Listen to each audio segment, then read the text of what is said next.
ரொம்ப டிலே. இன்றைக்கி டே 144 12:00 ஷிஃப்ட் வந்துட்டு ஸ்டார்ட் பண்ணிவிட்டு வச்சுருக்கிறேன். இப்போது 12:30 ஆகுது. ரூம்லேயே தான் உட்காந்துருக்கிறேன். ஏன்னா ஃபஸ்ட்டு ஆன்லைன் போனதுக்கப்புறமா ஏதாவது ஒரு ஆர்டர் வரும், அப்போ தான் நான் கிளம்புவேன். ½ அன் ஹவர் ஆகுது, ஒரு ஆர்டர் கூட வந்துட்டு ரிசீவ் ஆகலை. இதெல்லாம் ரொம்ப ரேர் கேஸ் இந்த மாதிரிலாம். ஏன்னா ஆளுங்க எல்லாமே ஊருக்கு போயிருக்காங்கன்னு நினைக்கிறேன். ஸோ ஆட்கள்லாம் ரொம்ப கம்மியாக இருக்கிறாங்க சென்னையில். டைம் இப்போ 4:00 ஆக போகுதுங்க. ஆனால் 4 ஆர்டர் மட்டும்தான் பிக்கப் பண்ணி டெலிவரி பண்ணியிருக்கிறேன். ரொம்ப டிலே, ரொம்ப ஸ்லோ. அப்புறம் கொஞ்சம் லாங்கு ட்ராவலாக தான் இருக்குது போய் கொடுக்குறதும். ஆனால் ஆர்டர்ஸ் ரொம்ப கம்மி. என்ன தெரில, யாரும் ஊரில் இல்லை போல். இப்போ ஈவினிங் ஷிஃப்ட்டு 7:00 வந்து ஸ்டார்ட் பண்ணிட்டேன். மார்னிங் ஷிஃப்ட் மாதிரியே இப்போவும் அப்படி தான் இருக்குது. ரொம்ப டிலே.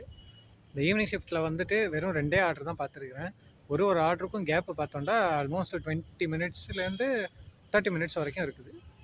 மதியம் ஷிஃப்ட்டு ஸ்டார்ட் பண்ணிவிட்டு எப்படியோ 9 ஆர்டர்ஸ் கம்ப்ளீட் பண்ணிட்டேன். 4:00 இல்லாமல் எக்ஸ்ட்ரா ஒரு 1 ஹவர் எக்ஸ்ட்ரா வச்சு 5 ஹவர்ஸில் கம்ப்ளீட் பண்ணேன். ஐ மீன் 5:00 வந்துட்டு கம்ப்ளீட் பண்ணேன். இப்போ 20 ஆர்டர்ஸ் நான் பிளான் பண்ணது, அதெல்லாம் வருமா என்னன்னு தெரில. ஏன்னா 10:00 வரைக்கும் வச்சுருக்கிறேன். அது மேபி 1-2 ஆர்டர் தான் தேவை அப்படின்னா நம்ம அப்படியே 11:00 மாதிரி மாற்றலாம். அப்படி இல்லைன்னா 10:00 முடிச்சுட்டு 16 ஆர்டர்ஸ் தான் அதிகபட்சமாக கம்ப்ளீட் பண்ணலாம் அப்படின்னு ஐடியாவில் இருக்கேன்.